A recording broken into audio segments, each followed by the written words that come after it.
किसान साथियों, गन्ना बुआई का समय चला हुआ है। हालांकि अगेती बुआई लगभग पूरी हो चुकी है।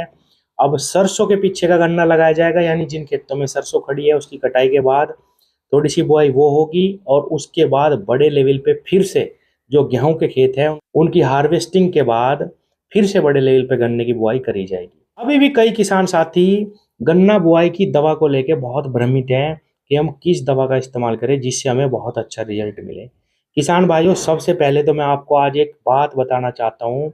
अपने मन से एक तो ये मिटा दो कि दवा आपके गन्ने को मोटा कर सकती है, लंबा कर सकती है, हरा कर सकती है। सबसे पहली बात, ये बात मैं इसलिए कह रहा हूँ कि कई किसान कहते हैं कि इसने तो अपने गन्ने में 8 स्प्रे करी, इसका तो गन्ना इतना मोटा इसलिए हुआ। किसान साथियों, गन्ने में दवाई हम सिर्फ इसलिए डालते हैं कि हमारा गन्ना रोगों से बच सके।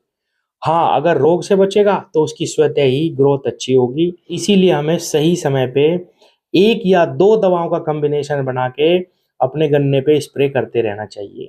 किसान भाइयों, ऐसा बिल्कुल नहीं है कि आप 4-4 दवा लगाओगे तो ज़्यादा लाभ मिलेगा, या आप अंधाधुंध स्प्रे ही लगाए जाओगे तो उससे आपका गन्ना बहुत अच्छा हो जाएगा। अब बात करते हैं कि गन्ना बुआई के लिए सबसे अच्छी दवा कौन-सी हो सकती है। अगर आप किसी भी अच्छी कंपनी का 2 किलो बीघे का रीजेंट भी डाल देते हैं अपनी गन्ना बुआई में, तो भी किसान भाइयों आपके गन्ने में कोई भी रोग नहीं लगेगा। आप ये ना समझना कि रीजेंट कोई हल्की दवा है या रीजेंट के साथ मुझे जरूर ही कोई ना कोई दवा डालनी पड़ेगी। आप 2 दवा का कॉम्बिनेशन से थायो और फिप्रोनिल बाजार से लाके ये डाल लो। अगर आपको ये सस्ती लगती है, किसी भी अच्छी कंपनी का आप साल्ट ले लेना। और ये दानेदार में भी मिलेगी और किसान भाइयों लिक्विड में भी मिलेगी। अगर आप कंचियों पे यानी गन्ने टुकड़ों पे स्प्रे कर सकते हैं तो लिक्विड में ले लो। 500 ml दोनों दवा ले लेना, बहुत है। और फंगस के लिए कार्बेंडाजिम मैनकोजेब। किसान भाइयों, शुरुआत के लिए बहुत ही अच्छी दवा है। किसी भी अच्छी कंपनी का कार्बेंडाजिम प्लस मैनकोजेब का जो कॉम्बिनेशन आता है, आधा किलो आप घोल बना लो इसी दवा में, और अगर आप स्प्रे करें तब इस्तेमाल कर लो, और अगर खाद में मिला के डाल दे तो आप प्रति एकड़ 1 किलो तक भी फंगस की दवा का इस्तेमाल कर सकते हैं। अब बात आते हैं कि परफेक्ट कॉम्बिनेशन अगर हमें बना बना मिल जाए तो हमें कौन सी दवा इस्तेमाल करनी चाहिए। किसान भाइयों, पिछली कई वीडियो में मैं बता चुका हूं कि फिप्रोनिल और इमीडा का जो कॉम्बिनेशन हमें बाजार से मिल रहा है, जो 40% फिप्रोनिल और 40% इमीडा क्लोप्रिड, ये बहुत सारी कंपनियां बना रही है। आप बाजार से ले सकते हैं। 800 रुपए से लेके 1200 रुपए के बीच में आपको ये कॉम्बिनेशन मिलेगा।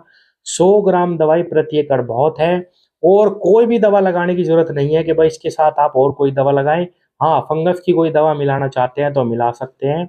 और किसान भाइयों, अगर आप चाहे तो इसका घोल बना के 100 ग्राम का गन्ने टुकड़ों पे स्प्रे करवा दो बुआई के समय, या आप अच्छे तरीके से, बहुत अच्छे तरीके से इसको रेत में मिलाए थोड़ा सा घोल बना के, या किसी ऐसे खाद में मिलाए जिसमें नमी हो, अच्छे तरीके से रब करके और यूरिया पे इसका कोट कर लो और किसान भाइयों खेत में डाल दो। उससे भी आपको अच्छे परिणाम मिलेंगे।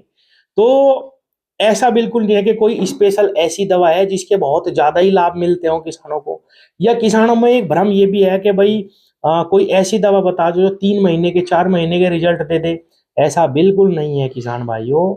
ये जो दवाएं मैंने आपको बताई है ये ही आपको बहुत अच्छा रिजल्ट देंगी।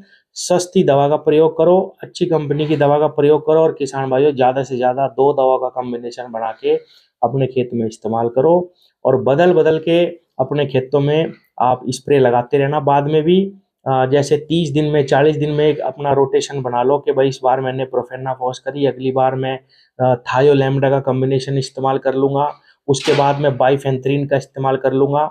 और एक दवा भी जो मैंने अभी भी नाम लिए, इनमें से भी एक एक दवाई करो किसान भाइयों। 500 ml प्रति एकड़ किसी भी अच्छी कंपनी की दवा का छिड़काव अपने खेतों में करते रहो, उसी से ही आपका गन्ना बचेगा।